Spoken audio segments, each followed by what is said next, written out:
So we're now turning to the root text of the second chapter, and so following the order of those epithets, the first one is the discussion of the main thesis, which is that the Buddha is a true authority, Samadurva.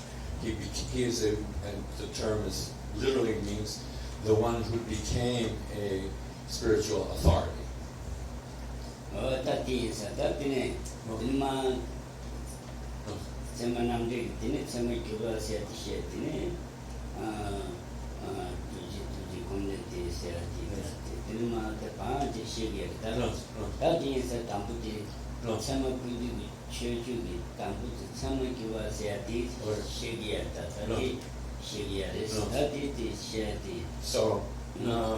So then this topic will be the first one, and when the explanation of the meaning of the term as it is understood from the Buddhist perspective, once that has been covered, then it starts saying that the Buddha is the one who cultivated compassion over a long period of time, and then that's the beginning of the discussion of the second epithet, which is that the Buddha is the one who is desirous of helping the world.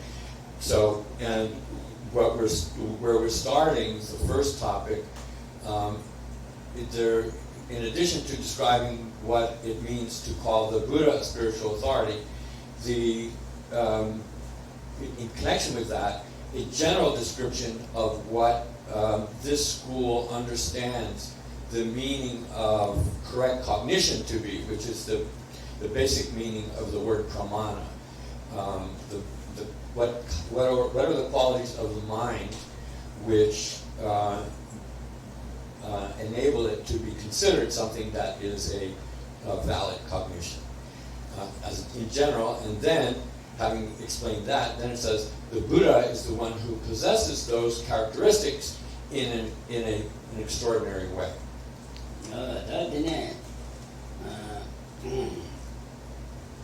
다들 테마지 진이 담불라 테마 진이 뭐다 개발스 다 테마지 진이 셰유도 진이 뭐 테네 뭐지 전에 테마기 개발이 셰비리 있게 담불다 yani 뭐다 개발 담불라 다 진이 뭐들라 아니 진이다 진시 진시가 진이지 도수가 non-so. 그가 Non-so.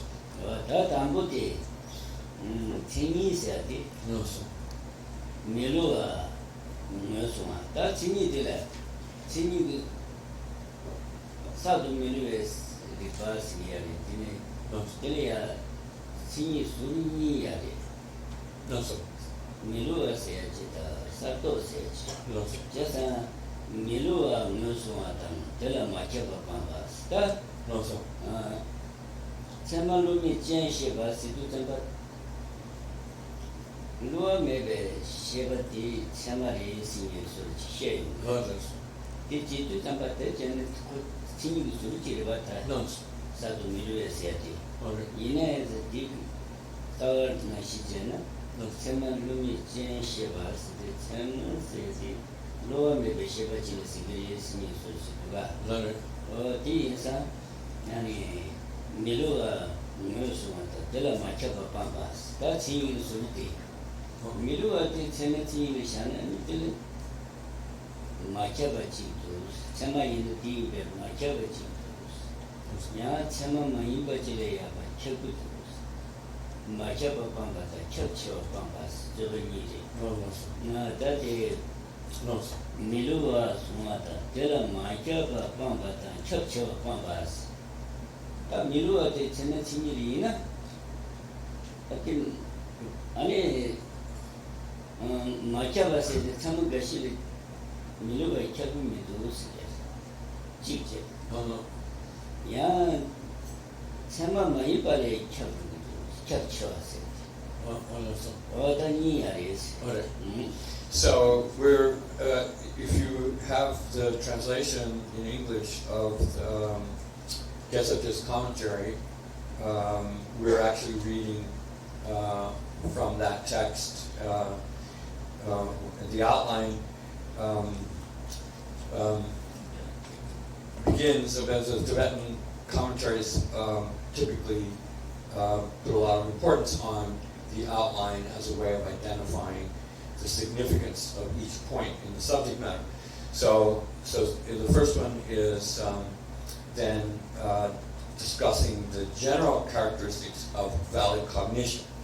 So then that topic, this is the first one.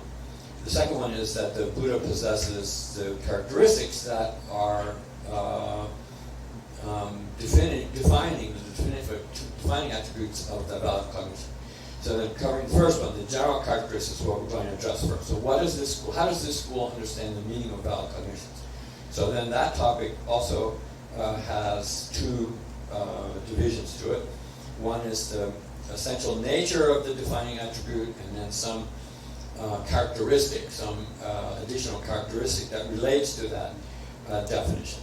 So then again, breaking those two divisions down, the essential nature of the defining characteristic has three topics to it. One is what that defining characteristic itself is. Then what is a then senshi means an example, right?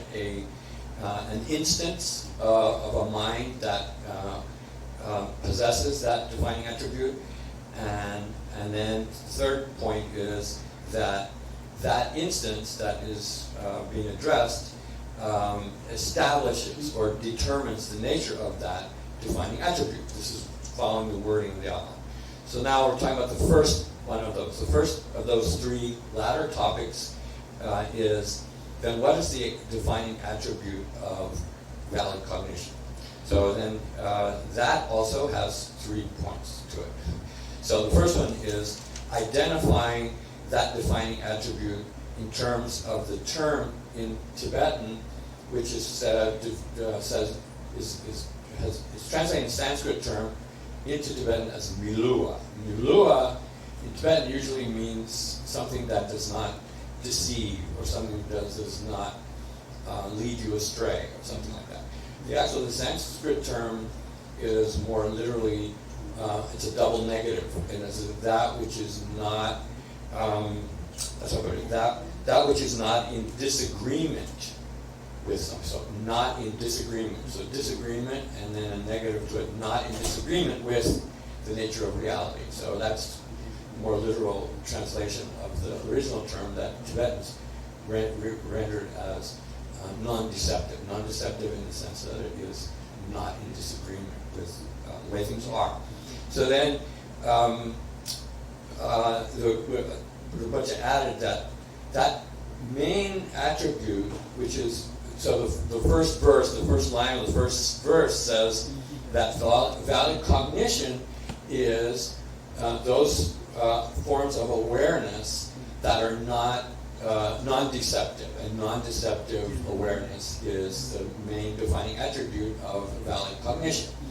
Then Rinpoche said that actually that is not the complete definition, or that's not the complete defining attribute.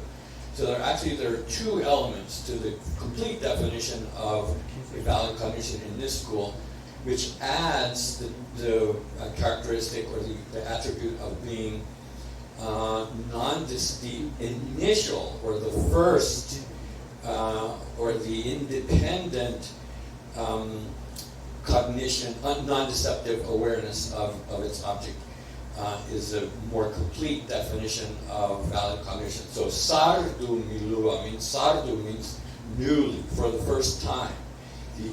The initial or the first non-deceptive awareness of some object is the more complete definition of what valid cognition is. So that's a point that needs to be addressed. And then another one is that then there are sort of counter views which say, well, that's not that doesn't cover all instances of valid cognitions.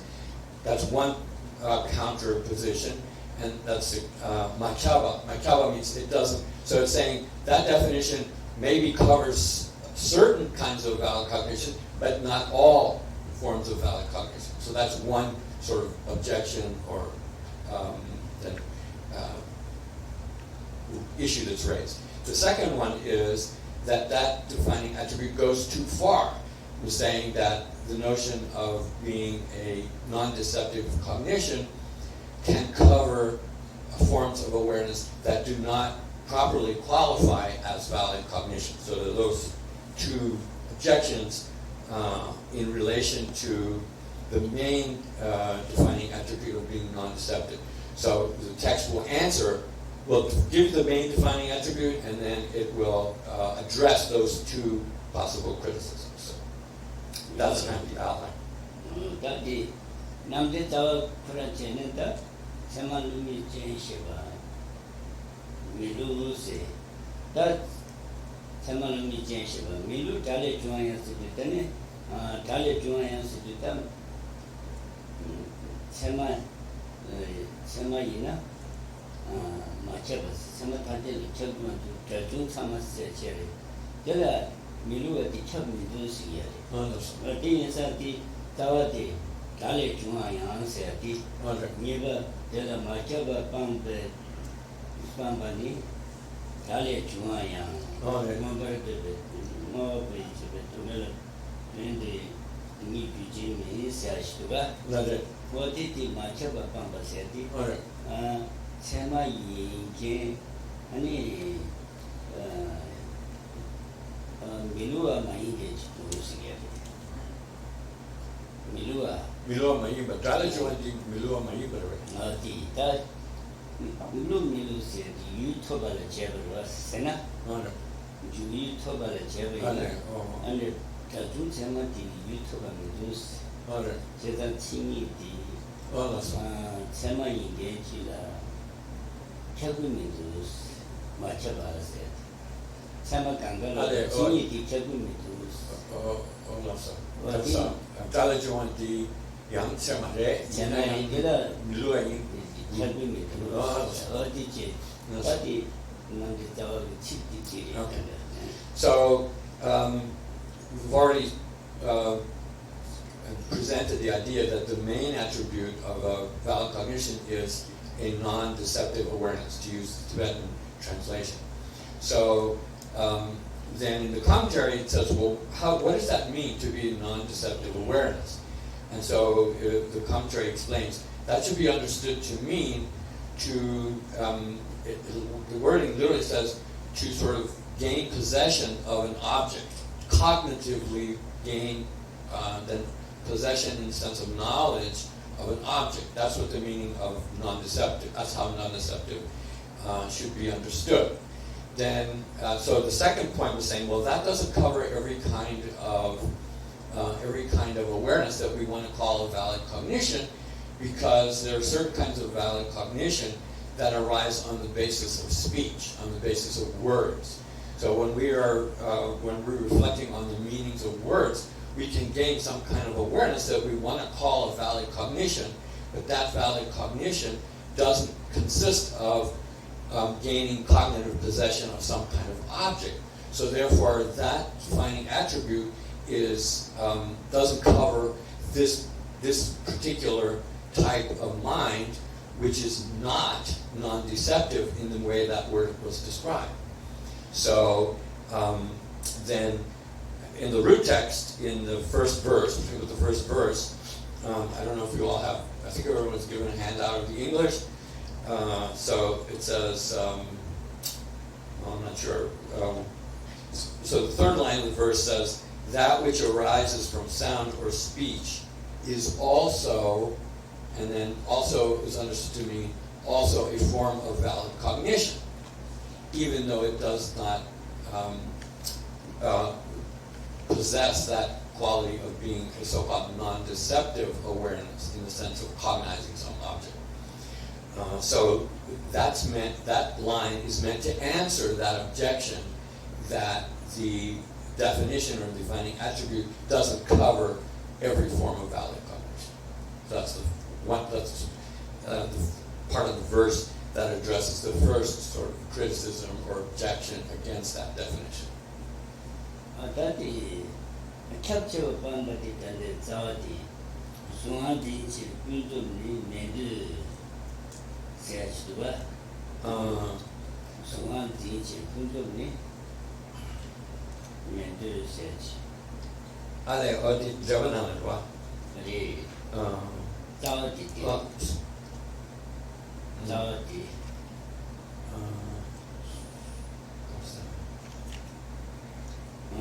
Super. Super says today. 这些像我讲比如有，第二上，这早上啦，수만 지치 군도니. 그래서 네, 그래서 수만 지치 군도니.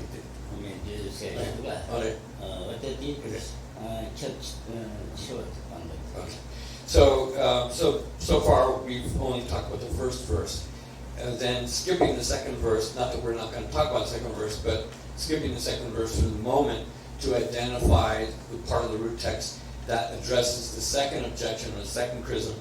We have to go to verse 3. The first line of the verse 3 says that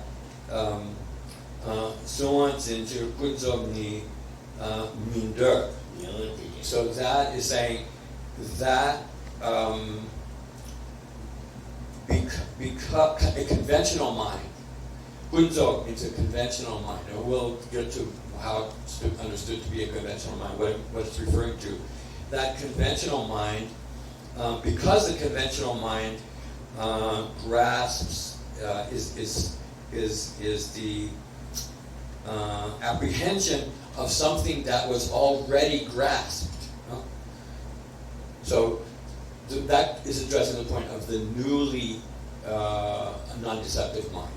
So this conventional mind is not newly non-deceptive. It's grasping something that was previously grasped. So therefore, that conventional mind, even though it's non-deceptive, it's not newly non-deceptive, and therefore the conventional mind is not accepted, according to Dharmakirti and Dignaga in this school, as a form of valid cognition, and therefore that defining attribute, taking into account that second quality of being newly non-deceptive, excludes conventional minds. And so that definition does not overextend and include things that are not actually forms of valid cognition. Okay? So that's the first part of this verse 3 is addressing that second objection. So this is the root text. We haven't actually explained it, but anyway, just identifying the words.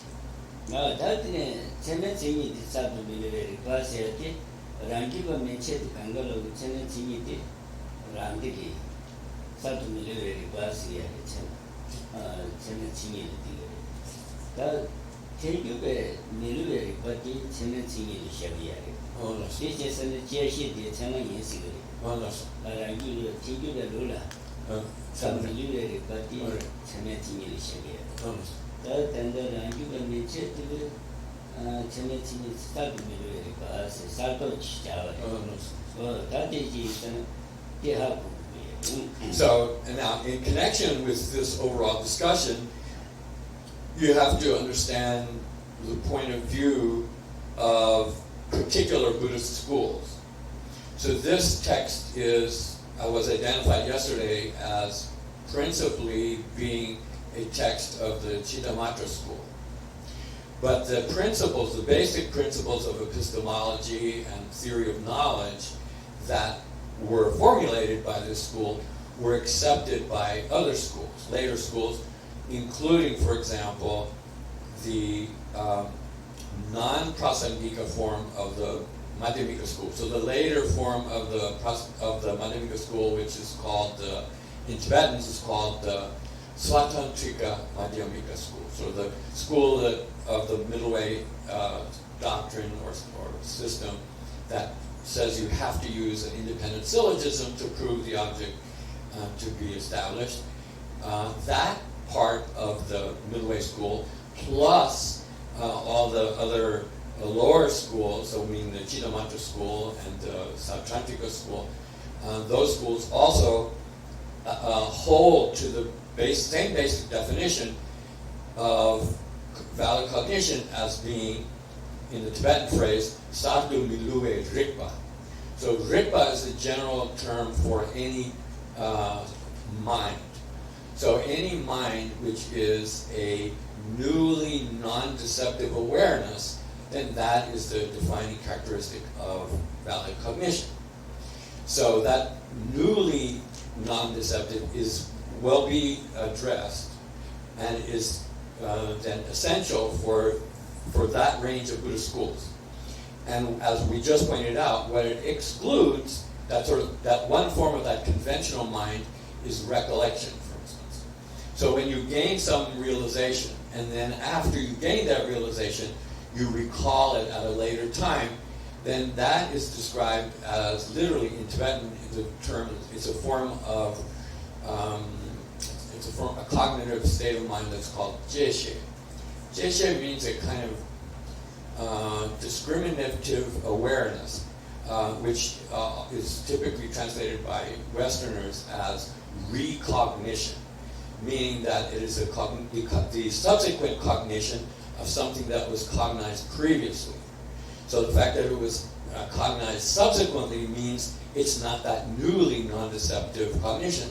And so that form of recollection of something that you understood, even though it's valid, it's not the original cognition. So it's the original cognition that is the true form of valid cognition. Having said that, Prasangika school, it needs to be understood, has a different point of view, and that is they do not require the definition of valid cognition to include that original or new cognition of some import. So for the Prasangikas, recollection or this discriminative awareness, this recognition or subsequent cognition, is a form of valid cognition according to the Prasangikas, but not any other of the Buddhist schools. That is Tanamsaji Jeneta, Dinman, Kibara Dilachituga, or the Dimash. Tambola, number Toata, never lebe, Tata Jeba Sheja, Sheja Tobani, Samala Raleba in last. Gita be you Marubala, Tubani, Nyati, Samaina, Sengi Kanda, Dembe, Samarikube, Samachi, Tini, Kanshina.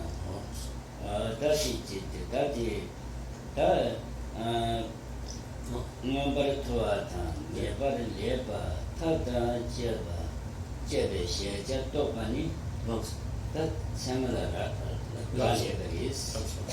Dita be you Marubala, Tubani, Dita be you Marubala, and Tubasanji de Nati Chamaris, Chamainata, Chamati, Kanda, Debe, Chamariki, Samaji, Tini, the Kanshina, Sesuna, Tati,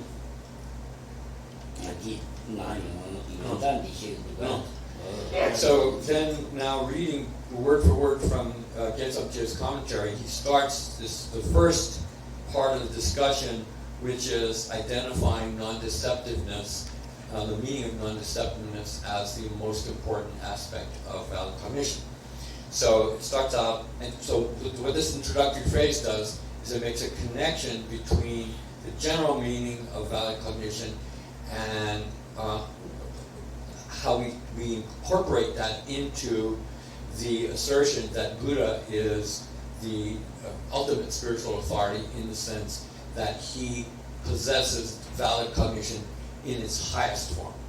So it says here, the two main goals of Buddhism are the temporary goal of a higher rebirth and the ultimate goal of liberation and Buddhahood. Together with the means of attaining those goals, the realization of that subject matter, in order to attain a realization of that object or that import, it's necessary for us to gain that realization. We must resort to valid cognition. Valid cognition is what enables us to gain that proper understanding. And it says, so that's saying the basic meaning of valid cognition is important in a spiritual sense. And it says, the only individual, or the only being that possesses that form of valid cognition about that subject matter in its entirety is the Muni, the Mahamuni, the Buddha Shakyamuni. So if that is the claim that's being made in relation to that first attribute, so when we assert that Buddha is that kind of spiritual authority in that he possesses valid cognition in its most complete and highest sense, and he is unique in that respect, then what is the general defining attribute of valid cognition that underlies that claim? So that's kind of the introduction to the subject matter. That is it. That is it. Didn't be you Mario Bala to one yet Tamay. That is Tamay is in the tax.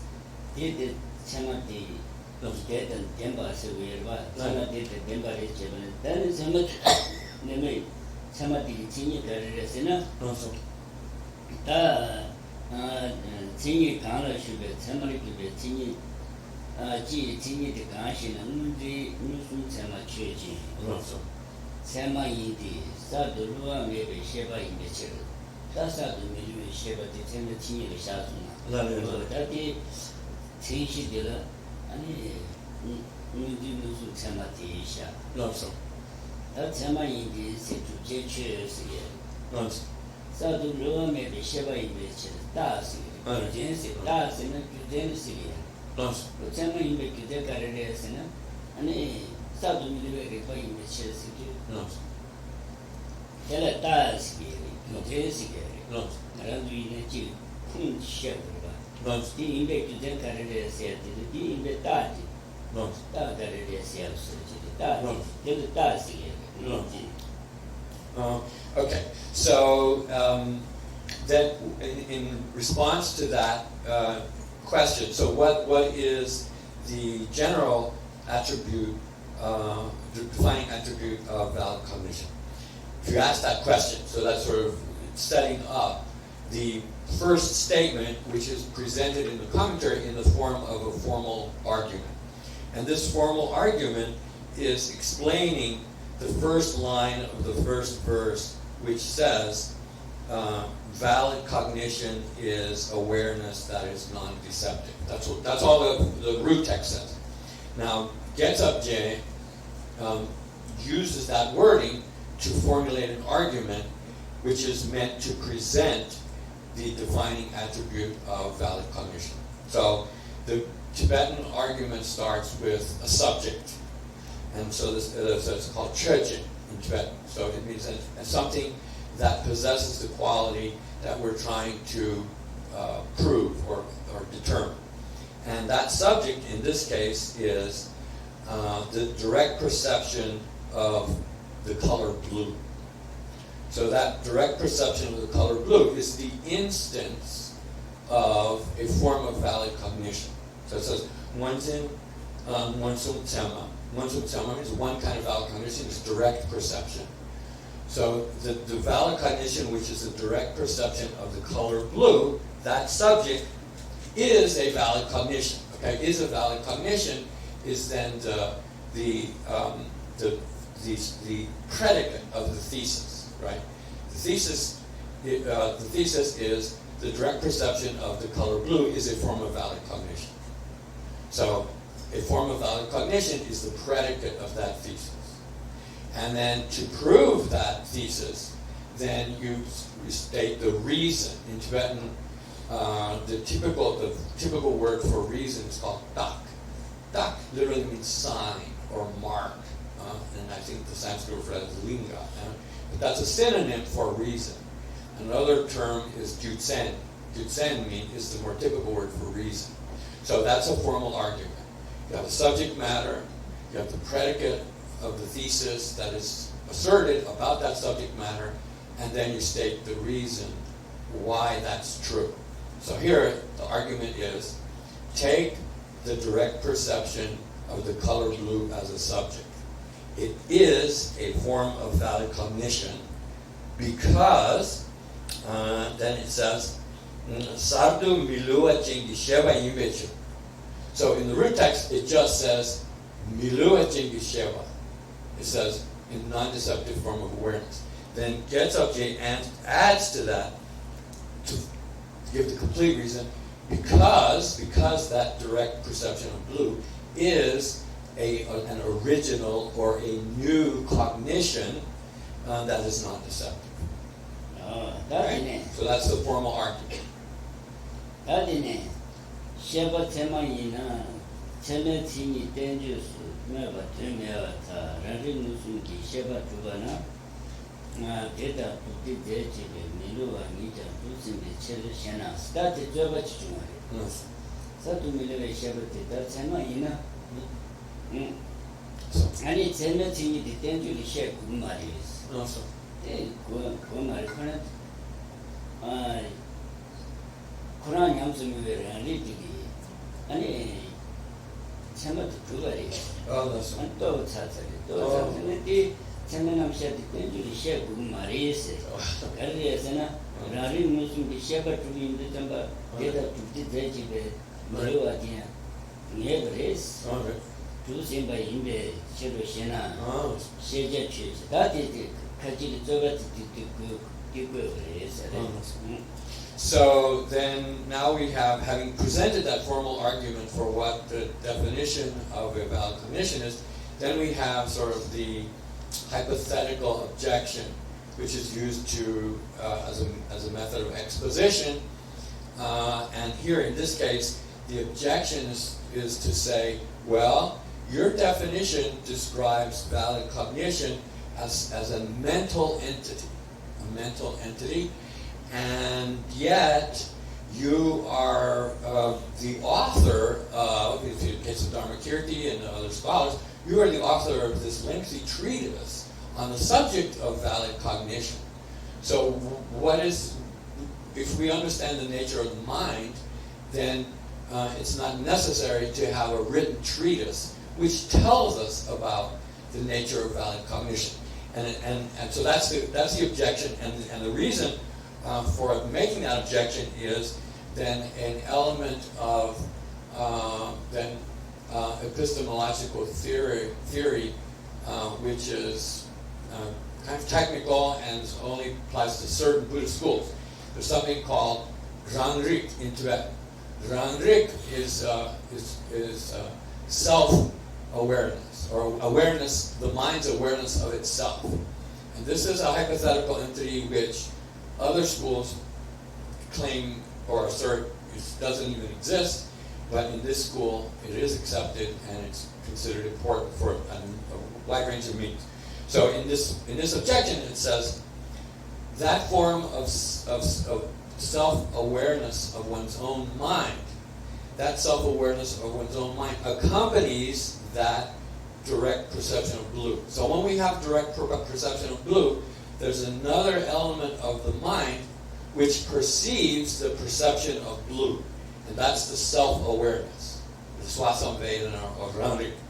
And that self-awareness that accompanies the direct perception of the object blue, that's enough to establish the nature of that direct perception as a mind.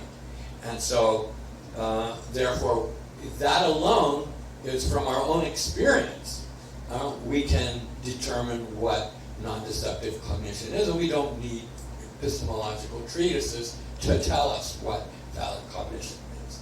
So that's kind of the objection. So the point is, well, why do we need treatises on valid cognition? And this is an objection which is being proposed to introduce the opportunity to answer that question.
So let's talk about this hypothetical element of the mind that is being referred to here as self-awareness or Rangrik. So first of all, it's a form of awareness that is asserted certainly by this school, by the Chittamatra school, and it is also asserted or accepted by certain, not all forms of the Sautrantika school, which is a realist school. And by realist, I mean one that accepts the existence of a real external world or physical matter.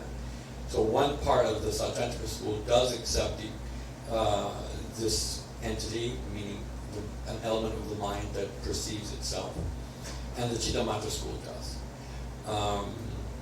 Then among the Madhyamika schools, meaning the middle way schools, the Prasangikas in particular, they reject that there is such a thing as self-awareness. So just to interject, one of the reasons for explaining or asserting the existence of this is it's a way that it's a theoretical entity that's used to explain the nature of recollection, for instance. So just put that in the back of your mind, and that has some relevance to this subject. Then the definition of self-awareness is, it's a form of mind, kanan konala choshi, means it's an introspective state of mind. It's never directed outward from the mind. So kanan konala choshi, it's directed inwardly only. And then it says zinam. Zinam is a term which means it has the aspect of then perceiving a subjective quality. Subjective meaning mental quality. So there's two terms, dzimba and sumwa. Sumwa means the thing which is grasped, and the grasped usually means an external object, is in a dualistic object. For instance, when you perceive something blue, blue is the perception of blue by the mind is called a form of awareness that has the aspect of perceiving a grasped object, literally. Okay? So that's an object, that's a mental state that perceives an external object, for instance. Then this self-awareness is does not have that quality. The second type of mind is the mind that has the aspect of apprehending a grasper rather than a grasped thing. A grasper means a mental state, a subjective state. So it's an introspective state of mind which is aware of subjective mental states. Dhinam. Yengarwa means then it is something that is then possessed simultaneously with that, for instance, that sensory awareness that perceives blue. So, what does it do? So the sensory awareness that perceives blue is not self-awareness. It perceives a grasped object. So that's called sumnam. It has the aspect of perceiving something that is grasped. But self-awareness perceives the awareness of the blue rather than the blue. Okay? So in that sense, it's perceiving your own awareness of that blueness. So that's kind of the way to understand what this particular mental entity that is postulated by the Chittamatra school, how to understand. Sem dambagi sheba chitke indu sheba chitke yuri be chachi rana be chachi sheba ni kigri chachi sheba de chani yaris yuri be chate mundi sigaris rani to be chate ranis yaris sheba chitke indu damba yuri ni chita rana ni sheba ni chitke indu chebe tapo ani Surba. Yeah. So this is a unique, what is a tenet of the Chittamatra school.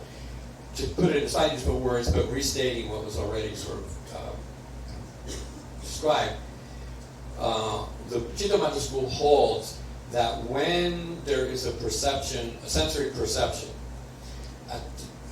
that cognitive event is such that two mental aspects arise simultaneously. One aspect of the mind perceives the object, in this case, blue. Another aspect of the mind perceives that sensory perception. And that second aspect is what we call self-awareness. So in order to have one's own direct awareness of one's own mind, you don't have to postulate some later state of mind that it was aware of a former state of mind. It exists at the same time that the sensory perception occurs. So this is a unique doctrine of of this school. That thing you better swing around this in the Pramanasidhi. You the tope, Toki, Eugene Kotope, Jampa you Jampa Toki, Eugene Jampa Tigiris. Say, Eugene the Jampa Koraniji, Pramanasidhi, Jason, Kusinata, yes, a same Jampa Jevin Koto Veloci Shavina, Ya, Dito Veloci Shav, Dito Veloci Shavine. Nudi Mishikila de Bacatadita, Nudi Mishito Veloci Shab. Dishania, Nudi Mishito Veloti, Tobeano Shaburi. Didia, Tito Veloci Shaburi, Lot Tigris, rather than sing to you, Nicolioni, close to which Bonarich. So, one way to think of this in terms of kind of the, what should I say, the context for this kind of theory is what is responsible for recollection. So when we have recollection is a mental state in which, if it's true and correct recollection, it's a recollection of something that we experienced. So it's some element of our own mind which asserts to us that we had a prior experience, for example. So, according to the Chittamatra school, unless you postulate something like this self-awareness, you would not be able to give a cogent description of how recollection occurs. So the Pramanasiddhi school, just generally to talk about the subject, they reject that whole proposition. They say, we do recall things, just from our own experience, we know we recall things, but you don't need to postulate that quality of self-awareness in order to give an explanation of recollection. So then that's a discussion that is found in works like the Bodhicharya Avatar, the 9th chapter addresses that. Chandakirti addresses it also.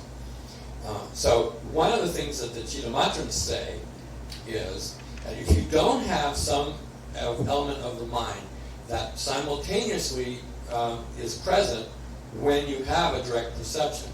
If you claim that the way you recall something is that some other state of mind then gains awareness of a previous state of mind, then you're going to generate an infinite regress. Because you're saying, well, if you need that separate state of mind in order to affirm or recall previous state of mind, then what is it that enables you to recall the recaller? So then that generates an infinite regress. So that's kind of the types of discussions that go on this topic. That is it. That is Shija Ram Motam Gimilu Tobat Topomaitis. That is Lentayatila. Milu is Senate Tendu Shep Buddhist. Rari Munusungi Milu Chati Noatam Munayam. Milu Chat Tobani Milu Tobatu Maris. Just Milu Tobatu never in some Rani and just a Tendula.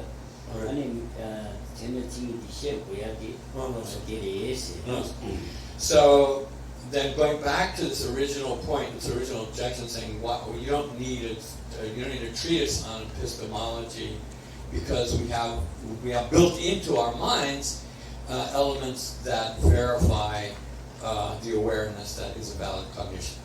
So then this is sort of sets up for Gyumed the second element of what is required in order to be a complete description of what constitutes valid cognition, and that is addressing the second line of the first verse, which says that that non-deceptive mind is the meaning of being non-deceptive is that it is correctly cognizing the nature, the functional nature of the object. Donje nuba means so in order to be a valid cognition, it has to be a cognition of something that exists. If it's something that exists, according to this school, it's something that has the ability to then have some effect on reality. So then that's the Donje nuba. So here, Geshe is addressing that, is saying, so he's answering this objection by saying, the mere fact that there is such a thing as self-cognition, which directly experiences the cognizer of, for example, in this case, the color blue, that is not a complete description of what it means to be a non-deceptive awareness, meaning that self-cognition is not a complete, it doesn't contain all the essential elements of what it means to be a non-deceptive awareness. Because one element of that meaning of being non-deceptive is the Josela Sabati Sumtari. That Josela Sabati Karisina, Yellow Milo at the Toria Maris, Josu Maris. The Yellow Milo said, Mindimu Sumtina, May Karile Karchigre, Josiki Chawa Chigre, Josiki Chawa Chepan, Josiki Leche said that Chawan Les, Diriba, or May Leche Les yet Chawa, so at several superstitions, Diriba. Jessa, Ani Lela Miluati, Ani Ragimusu Mariche. That is Samati Kuvaran Melia Milua in that me Josili Chawachi, that is Chebatan Colatuna never achieved. How could we? It does not put Yel Milua to we are one. The Santa Yel Milua, Milua Chocoto, and never Yamari, Yel Milua, so say the Yel Milua, me. So, Titi Milua Yila. So this self-awareness does not cognize about, say, in the example of the perception of blue, it does not cognize fully what is the nature of that perception of blue that constitutes its non-deceptiveness, its non-deceptive character. So then it shifts in the second line, and it says that non-deceptiveness is non-deceptiveness about the action of an object. Every entity that is real is an entity that has an effect on things. And that is Donje Nuba. And in here it says Donje Nuba. Donje Nuba is this ability to carry out some purpose or some real function. That's kind of the test of a real entity. Then the complete character of a non-deceptive cognition is that in perceiving its object, it also grasps that active element of the object. And so it gives an example that when it shifts the example to perception of fire, for instance. So fire is a real entity that exists in the world, and the nature of fire is the character of fire or the action of fire is that it has the ability the Sanskrit word means two things. It means to cook, and it also means to burn up, as in to incinerate.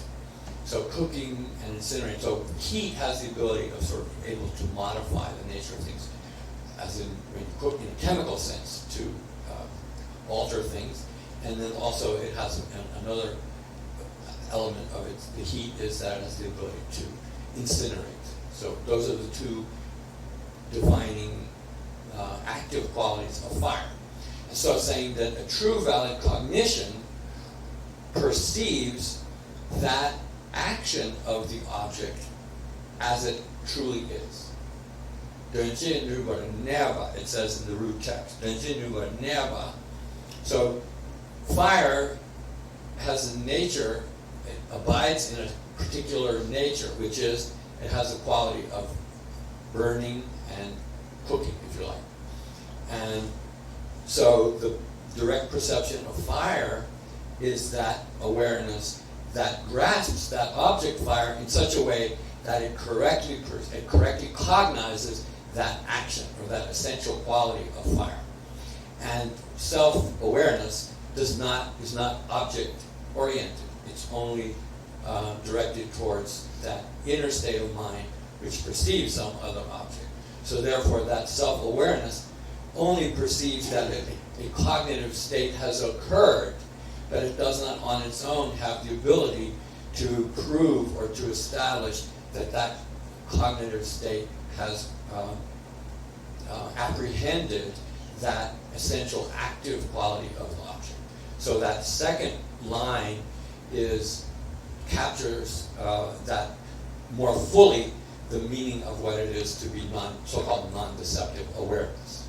Okay? That is Lele Miluva in us. That is Shebati, Mendin the Shebati, Mele Miluva, the Imit Tayati, Food, Zimbatari, Food, Yati connecting with those. No. Or you may Kalusuri. No. That is No. So, no. That is just Rangi, no attempt, Mundi Nishi, no attempt, and Lele Miluva made to marry. Just on Danju, and then I'm sure No. So if you look at the Tibetan, the word non-deceptive in this first verse occurs twice. In the first instance, it's used to say that valid cognition is, and then it's adjectival. It is the awareness that has the quality of being non-deceptive. That's miluet jen, right? Possesses the quality of being non-deceptive. And then in the very next part of the verse, it says, Dönche nuba neba means that the quality of possessing or abiding in a state of carrying out some action. It's the recognition of that constitutes the meaning of non-deceptiveness. So that's the second occurrence of non-deceptiveness in the verse. So it says, Dönche nuba nebani milu in the second instance. So that's explaining what non-deceptiveness means when we use it to give the defining attribute of valid cognition. That is the Miluva Musuan teacher. That Miluva Musuan, that Miluva Mu can so Lel Miluva. No. Miluva Siati, Lel Miluva. No. Cool Chita Mindy Musun, Nichita, Shavatar, never Chito. No. Chisanta Miluva Siati, Lel Miluva. No, sir. That is some Miluva Musuan Siati started. The subject soon to go, some Miluva Musuan Siati. No. My chapel from the church of Pamba soon to go. No. Then Miluva Musuan City, Miluva Kavan Musun Sunta, Lena Miluva Siati. No. So all of this comes under the category of identifying what it means to be non-deceptive. So we start out by saying valid cognition is a non-deceptive awareness. Well, what does non-deceptive mean? Non-deceptiveness means to apprehend something about the object, its object, and mainly it is the action which that object is able to carry out. So in the case of fire, it is the capacity to burn and incinerate. That's the active quality of fire, and the direct perception of fire perceives that about its object in a correct way, in a non-deceptive way. Fire actually has that characteristic, and the correct cognition of fire directly will grasp that element of that object. And that's why we call it a non-deceptive cognition.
So then now we're going to the second topic, which is to say that that definition is not,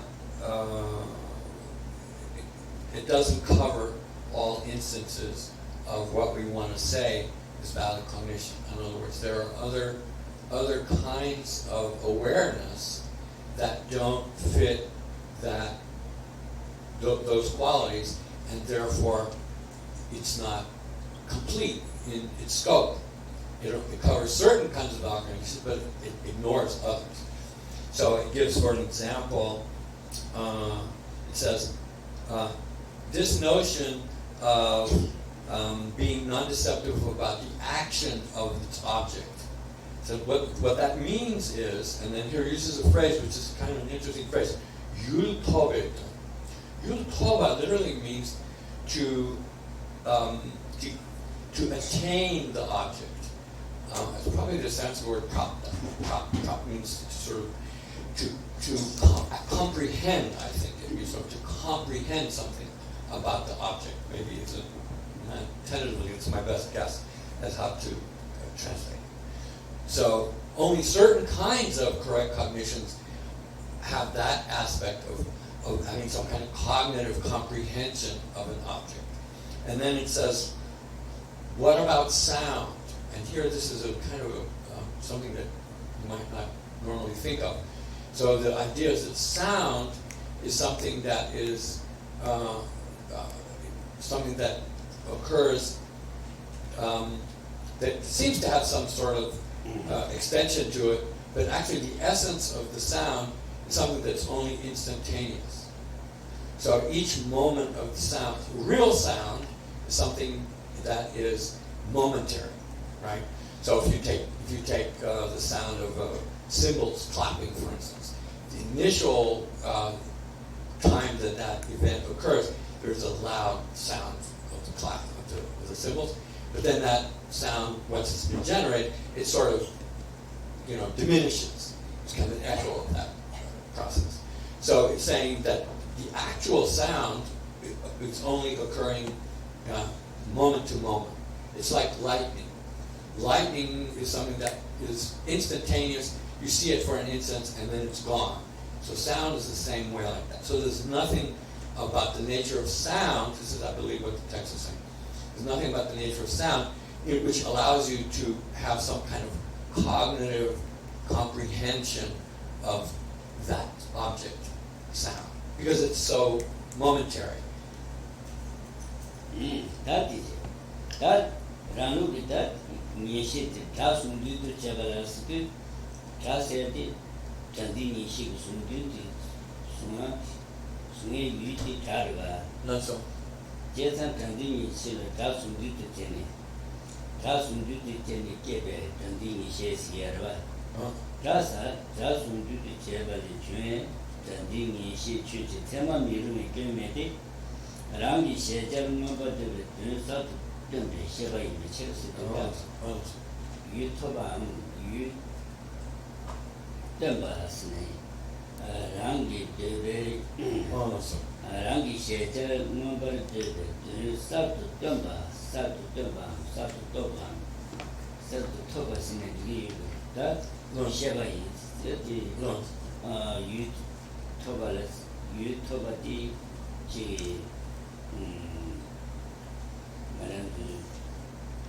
Method said, Method long cheap yarba. Method was in the name to be Yamabana, Jalaj Tobit, Jalaj Tobana Shitani, Nishi did the Jala Tobana Shitani, no jerk Yamabatala. Oh, no, so. Many Ataku di any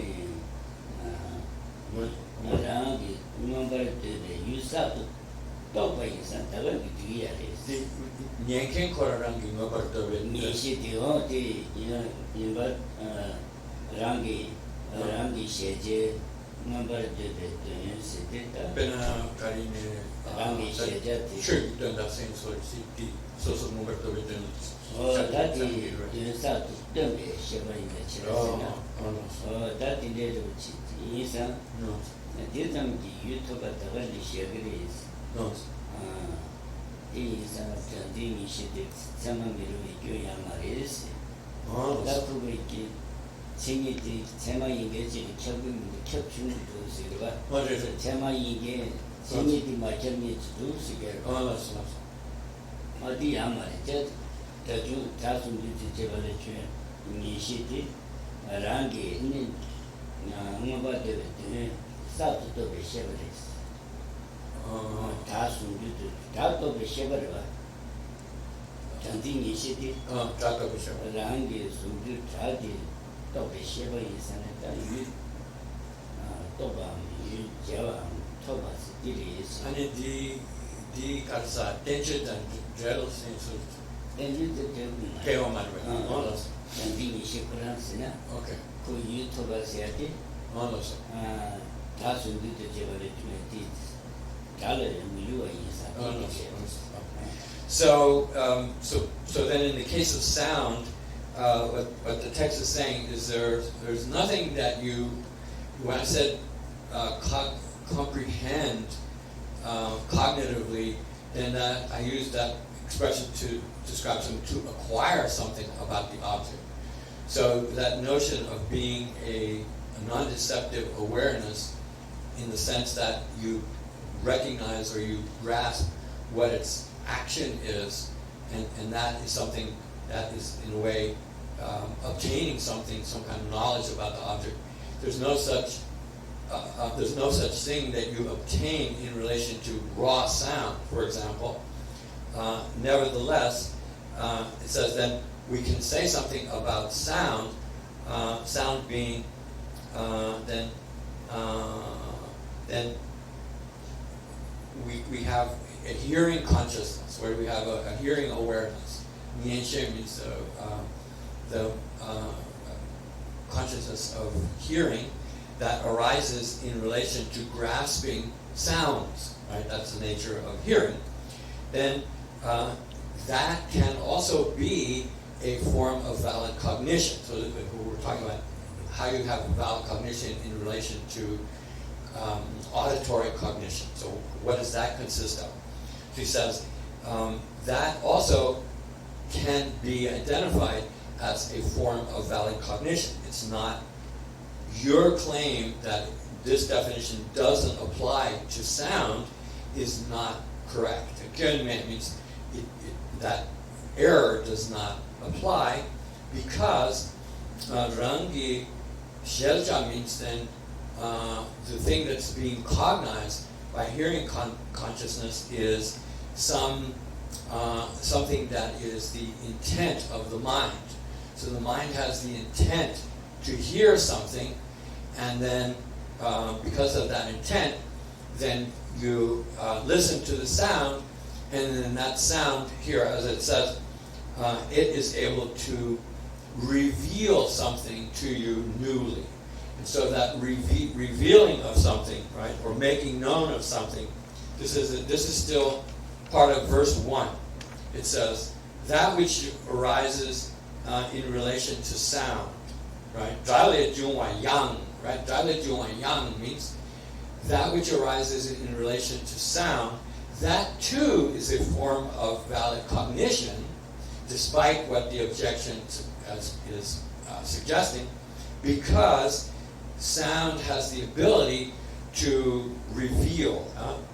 Jampa means reveal what is some desired object. Shelja means object to cognize. Shelja means an object that we desire to have knowledge of. Then that sound becomes the vehicle that enables that meaning to be revealed to your mind newly.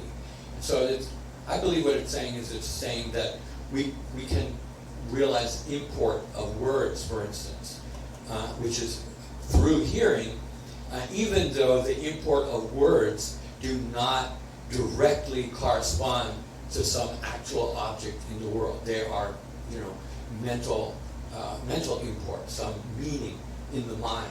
But that too can have a certain kind of valid cognition in relation to those things which are not necessarily things that are actively producing some kind of effect on the world.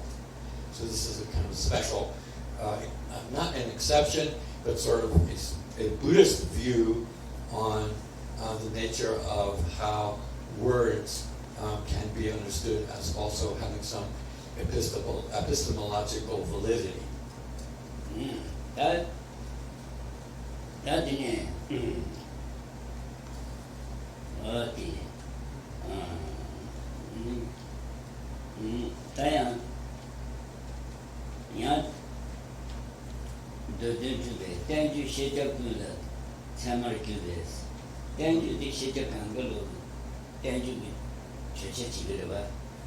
아니 땡주 그런 데 따다네 되게 좀 강국들이 그거 제목 좀 말이세요.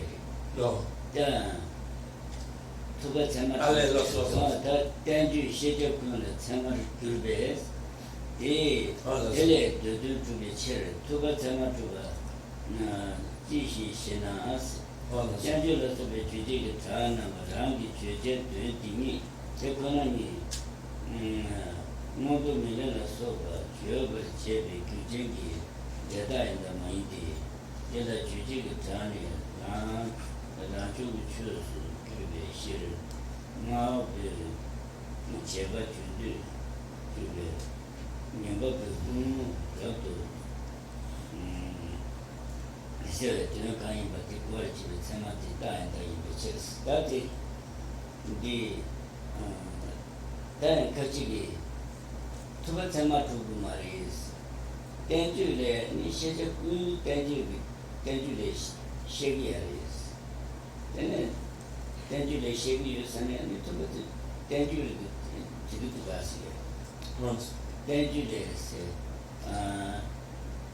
땡주 시제 그는 제만 교대 얘네 저래 강가 두두리스. 맞죠. 아니 두 번째 맞추고 되면도 세나 땡주 땡주로서 주제가 다는 랑이 주제 된다 배워야 말이스. 어디 대중 침마세야지. The tradition the young Dutch 지난 당부들의 대중 침마세야지 이게 가수들도 제를 침마들 제네. 경관 지제수만. 다 대중 침마세야지야. 랑기 자디 랑기 주제 등 아니 뽑에 꾸누 뽑에 아니 참말이 주제 등도 뽑에 참말이 말이스 근데 자디 자디 주제 등도 뽑에 자디의 주제 등도 예배 접해야 말이 자디 예수라베이나 예배 내봐야 말이 그게 매도 쓰려면 매 예배 내봐야 말이 ngô ngiri tukris jen ngô ngiri yaris ngô kuban tukris jebatam ki ngô kuban tuwe neba yamaris satanje jati tam jeje dungi buti dewa yamaris jata ani pena 메타버시 집에 집 뒤다 메타버니는 저야 말이지 그 메타버장에 대마고 이치기 메타버시의 집 주비에 봐 이 뒤에 메타버야 말이지 저저지 메타버 고통이야 말이지 그 메타버 하고야 말봐 아 메타버시의 치치 뒤에는 치 뒤에 때는 메타버 지디가 메타베 주제 제투비야. 그래서 매일스나 매일에 겨와야 말봐. 캄바티나 매야리스 제베이나. 되게 매 제제 집이야 말이야. 매다 시니부티는 겨와야 말이야. 시대가 때는 매투비야 말봐. 로 그게 내 야리 시에 찍들 때네. 그게 나를 내 두고 말봐. 내 양이 말봐. 내 양 말봐. 다시서는 주직이 찍다. 주직이는 저와야 말이지. 이내야 주직이 찍다. 전도 꾸는이부터 저와야 되지. 주직이 찍는 다 꾸는지 우리야. 다 주직이 치디랑 꾸누법에 아니 누가야 주제 된지 법에 누가야 말이지 주직이 다 있는다 주도 꾸누지 좋아봐 어디 예산다 된데디 다 주직이 꾸누법에 아니 자주 참아를 제베이나 주직이 다이 꾸누법에 아니 참아지야봐 꾸누법에 참아디 주직이 다이 꾸누법에 참아디 자주 참아시야위나 그렇지 참아디 꾸누법에 참아디 아니 주제 되는지 법에 참아 말이 주직이 다도 주제니는 좋아하면 해야 돼 대화 있는 주직이 다도 있는 주제도 요구해야 내가 예산 특히 그제 마와 생겨서 그런도 우리 좌디 그러는 대만이 와서 네 다들은 이렇게 말한들 마음들은 내 야를 시집에 다들은 내 여봐야 말봐 다들 나를 세리였으면 세리여봐야 다들이 나를 인대였으면 인대여봐야 말봐 다들이 다들은 주제 두는 대화면 해야 되지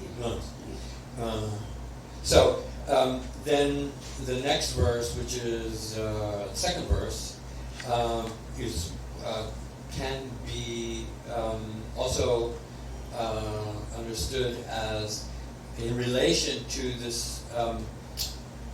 In what in the first verse was saying that sound also has the quality of the perception of sound has the quality of being valid cognition, even though the perception of sound is not something that enables you to literally obtain something about an object.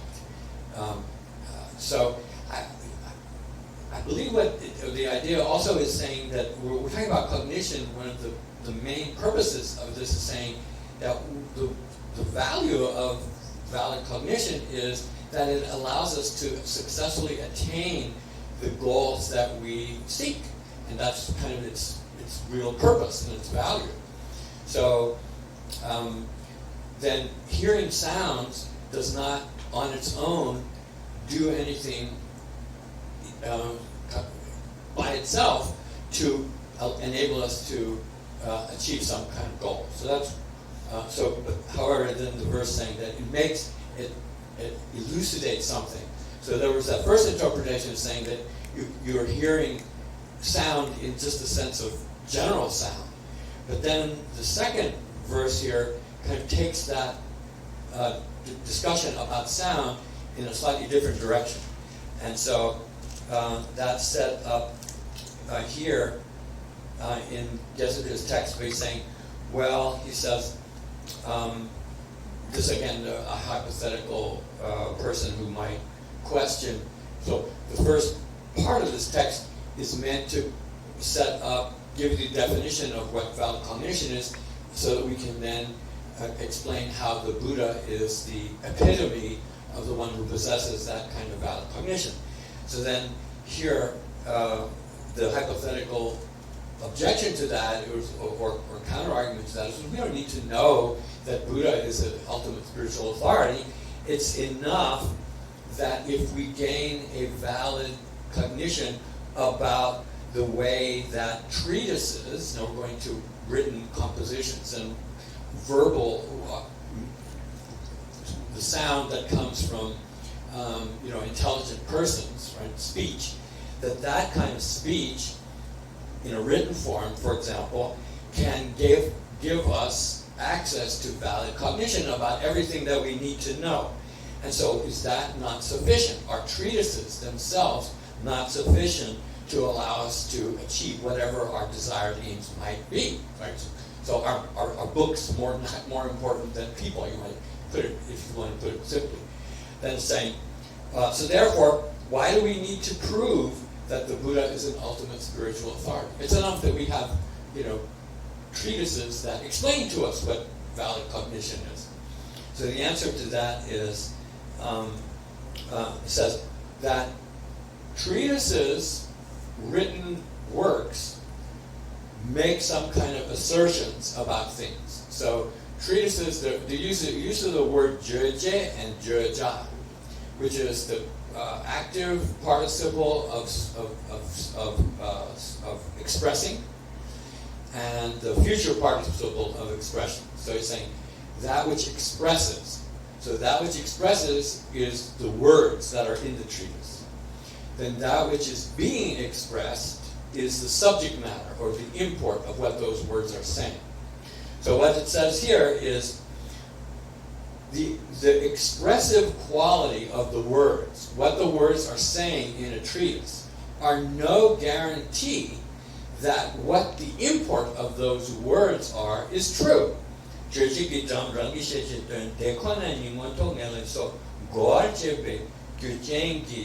can't say that even though they give us some kind of understanding about what the temporary and ultimate goals are, they do not serve what those treatises say in their words, do not serve as a valid then something to rely upon to know for certain that what they're saying about those goals is actually true. Words do not inherently have a connection between their import and what the words are saying. Or say the meaning, the object, and the words themselves, there's no logical connection between it that proves that what they're talking about is necessarily true. Therefore, the only thing that words have the ability to tell us in a certain way is they can reveal to us what the intent of the speaker is to express. What he or she thinks may be true doesn't mean it's true. So we can read words that someone wrote, and then we can from that infer what that person thought, what that person believed. That's the extent of the valid cognition that we can gain in relation to words of a treatise, for instance. Like that. So, as Rinpoche said, if someone says there is gold in that house, or there is a fire in that house, that's no guarantee that those words are true. There's nothing about the words themselves that will reliably convey to us the existence of fire or gold in the place or locus where they say it is. If we want to know that that's true or not, we have to do something besides accept those words. So the only thing that those words do is they inform us what the person who spoke them thinks. Yeah, that's it. So,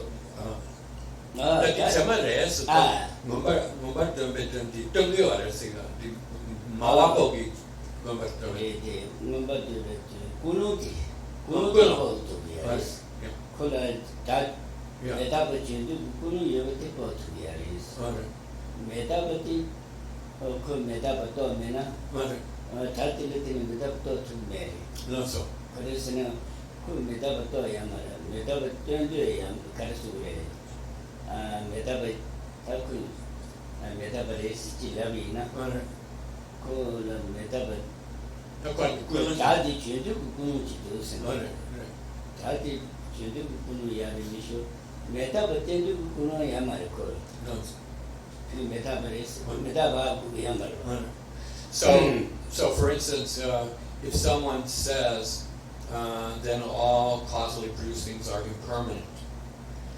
So those words have some meaning to them. But it may be the case that the person who expresses those words has not actually realized that meaning, right? So the mere fact that he or she expresses those words does not establish the fact that things are in fact impermanent. They are impermanent, but saying they're impermanent doesn't make it so, right? And it doesn't even mean that that person has realized impermanence. The only thing it tells us is he believes, or he has that thought in his mind that things are impermanent. The fact that he says them, that's the only thing that those words can infallibly convey to us, is what's in the mind of the speaker who utters those words.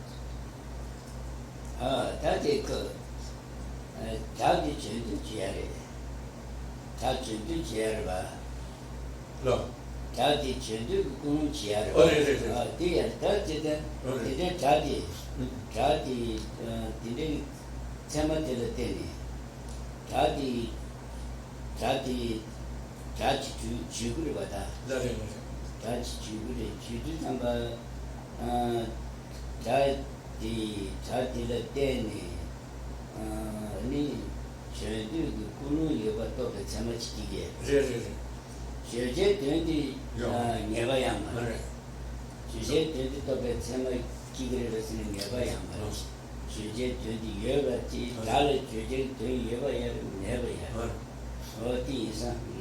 So this is really about the subject of testimony, which is to say, when people say things, how reliable is the things that they say? Do we have any basis for, in fact, accepting what the person is saying?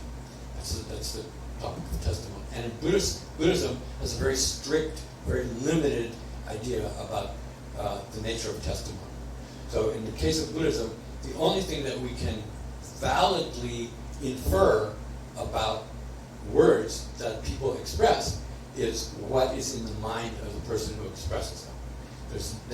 Buddhists will say there's absolutely no logical connection between the words themselves and the reality in the world itself. Right? So we can have a valid cognition in relation to someone's speech, but it's limited to what the speaker believes or thinks or has in mind in his motivation or her motivation. but we cannot infer the truthfulness of his or her words, with one exception. But anyway, that's to come later, right? Oh yeah, that is the but that didn't. That the Karisugre. That and that Milua, Sabu Milua, Seti, Milua, Seti, and Leda Milua, Sesuna. Leda Milua, Seti, Tati, Chitter, Temba, Nashi, Dwelling, Nebati, Tosuna, Negatuna, Leda Milua. Leda Milua, Chamati, Chitter, Shevati, Chitter. Tokanashi, the Newton, the Taji, the Newton, Shevati Miluari, Yankila. That's Sanjay Jumde did a Sanjay Jumde Kansumbati, and it Taji Jenny, the Newton, Sanjay, Yankila Miluari, just unknown to me, the Jeva. Sanjay Sumbanashi, that Taji Jay, never the Hakosuna, and the Sanjay, Jilu, Tamay, which Haku, Isu Tamar, which Haku, or she let in it, give Tamas in it, Sheva Tamas in it, that's Shevach Kubia, something Shevach, give Tamas in it, Kansaj Kubia. So, to sum up, since we're coming to the end of the morning class, then the first verse is first two verses are talking about how Buddhists generally should understand the nature of valid cognition. So the key word is this idea of being non-deceptive. And so being non-deceptive is interpreted as meaning the ability to correctly apprehend the action that a real object performs. And awareness of that is what is meant by the non-deceptive awareness as the main defining quality of valid cognition. So then the question of sound, the question of speech is addressed secondarily, and it's acknowledged by the Buddhist epistemologist that speech can serve in some capacity as a source of valid cognition, but for ordinary people, it's limited to giving us knowledge about the nature of what the speaker believes and nothing more. There's no connection between the ordinary person's speech and reality. We cannot infer anything about reality from an ordinary person's speech. However, the nature of the Buddha is that he is then I use the word authority for the word pramana, right? Meaning in the sense that he possesses valid cognition in the sense of complete and total valid cognition about the nature of the temporary and ultimate goals, as well as the means, meaning the paths, meaning the practices that will enable us to achieve those goals. So therefore, we can, if we investigate the nature of Buddhahood in the sense of the possibility of it being attainable in the first instance, and what are the necessary qualities and conditions that would allow someone to become enlightened, and then when we examine the Buddha's teaching and we can determine for ourselves their extraordinary nature, then we can make the inference that the Buddha is, that to use the Tibetan word, seme kibu, means the person who is a valid source of spiritual knowledge, in the sense that everything which he says about those subject matters can be relied upon. And so that's the one exception to that notion about testimony. Jason, that Tomba Chama to say the Sanjay Sumba till Taje Jenny, or that is Sanjay Chamarisha, Puspa Duga.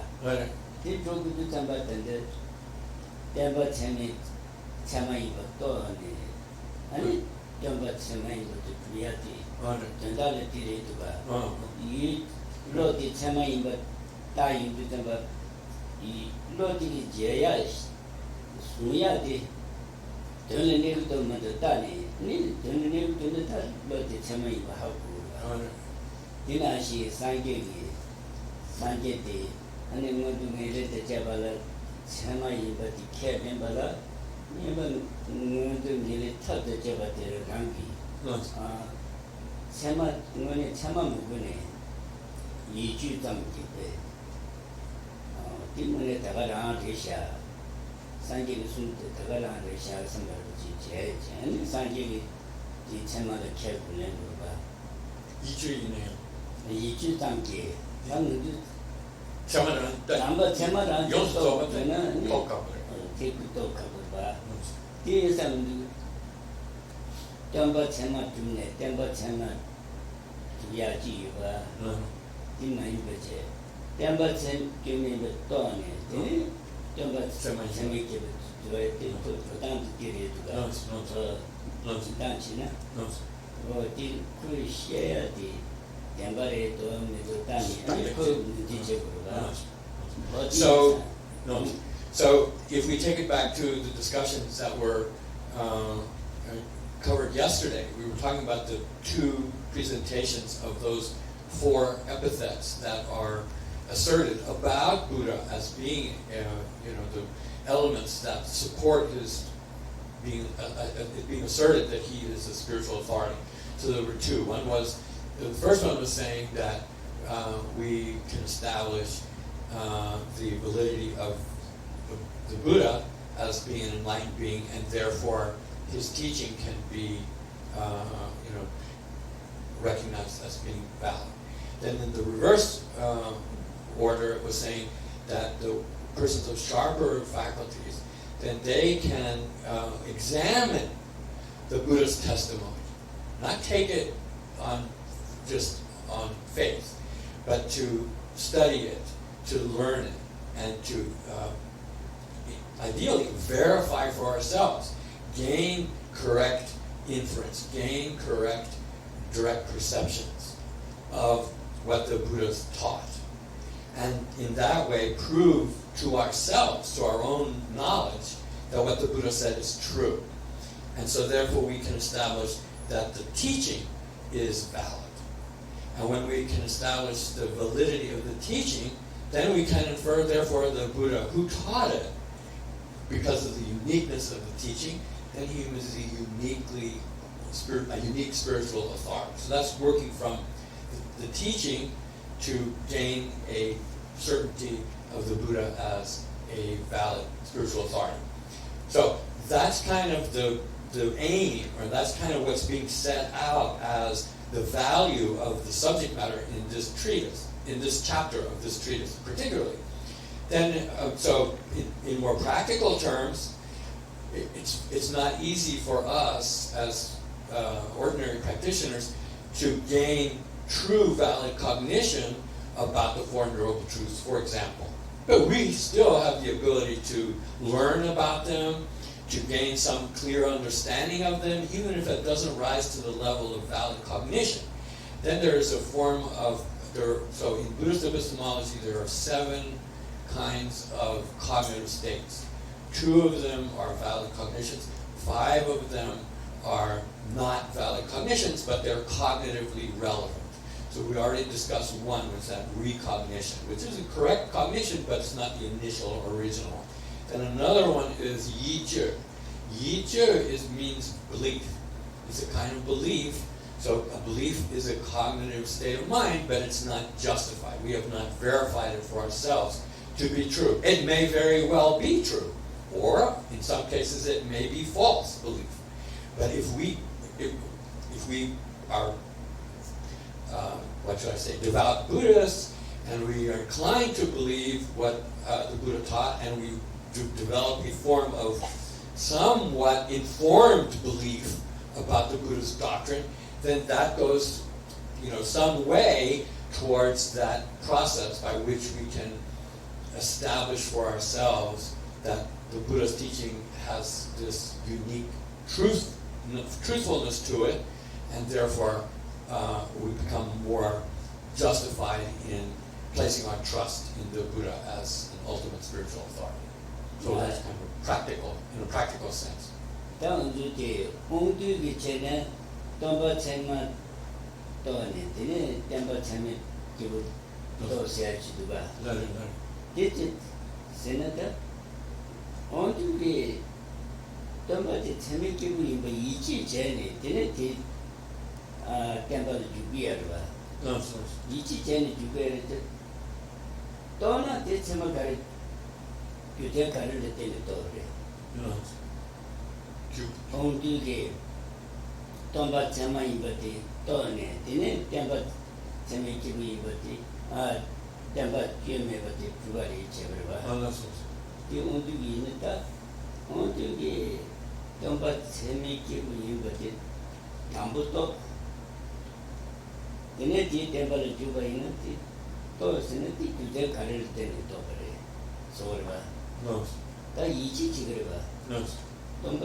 So, by the same token, so in a broader sense, what this whole chapter is about is giving us the justification for applying ourselves to the paths that will bring us to the goals, temporary goals and ultimate goals. So we have to have, so ideally we have to have a reason to take these particular teachings about the paths and the goals as the ones that we want to adopt. So the previous example was that the reverse order of those, the presentation of those four epithets was kind of the methodology to be adopted by a person of sharp faculties, who to a greater or lesser degree verifies through experience and reflection the truthfulness of the teaching, and then derives faith in the Buddha as the one who's the source of that teaching. So the first presentation of those four in the original order of their occurrence was described by the one scholar from Joshi Rinpoche saying that person of weaker faculties methodology is to establish the validity of the teacher, and on the basis of that, then infer, well, then his teaching must be true. Okay. So, if you're honest, then this is not a criticism or some kind of dismissal of our spiritual aspirations, but most of us, we don't have the ability to verify how the Buddha, in fact, initially is a true spiritual authority, which would be the basis for us to therefore infer that his teaching is a valid teaching, right? Which is the presumed purpose or aim of that initial presentation. So what is how can we, want to say, well, what is the status that most of us possess? Is we, for varying reasons, view the Buddha with some kind of reverence as an extraordinary being who achieved enlightenment, but that idea is something that's based mostly on belief, not verified. We have not verified it. So it's a form of unjustified faith, kind of belief. And we use that belief then to say, well, therefore, what he taught must be valid, must be worthwhile. We don't even necessarily validate that. We then simply apply ourselves to whatever we have been taught. So one form of practitioner is called a practitioner who relies on faith. He or she is not able to verify the truthfulness of what they're being taught. They accept it on faith. And it's a valid way of developing yourself spiritually, but it's based on faith more than it is on knowledge. So these are important kind of discussions about the nature of spirituality.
So there is this account, which is it's not a joke. It's something that was said to actually have occurred, and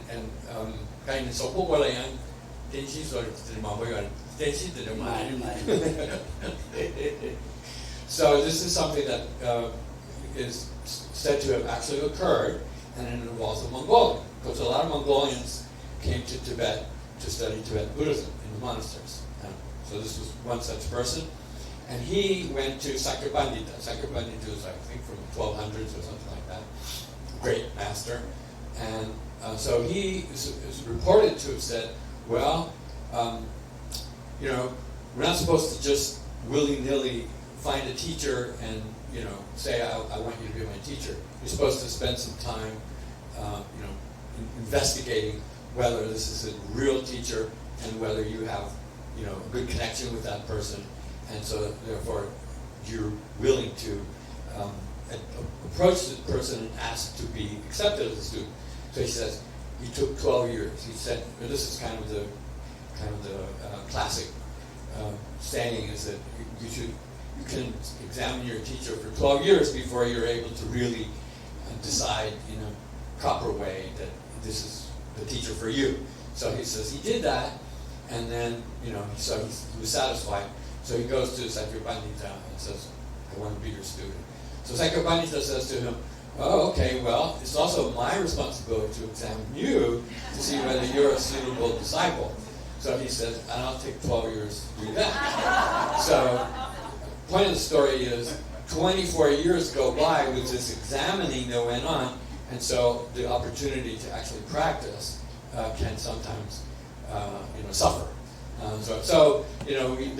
There's the ideal, and then there's the practical, and then there's what we need to do to further ourselves spiritually. So the ideal is that we should all have the intellect and the ability to fathom the Buddha's teaching and learn for ourselves and then apply ourselves. But if we make that sort of a precondition for engaging in any kind of spiritual pursuit, we may be left holding the bag, as they say. Yeah. That is So we'll leave it there today. yeah.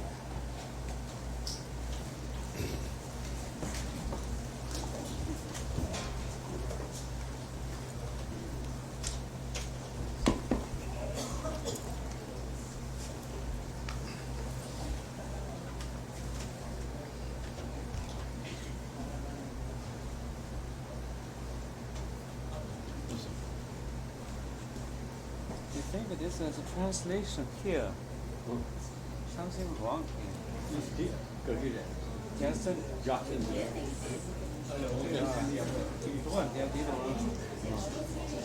find where it is strength.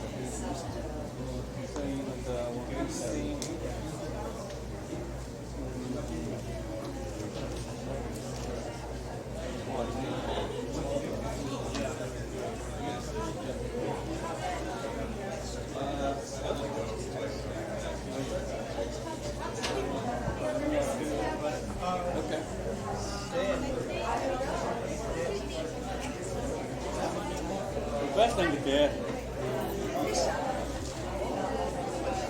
新鲜时间几多？新鲜时间几多？几多？早不多。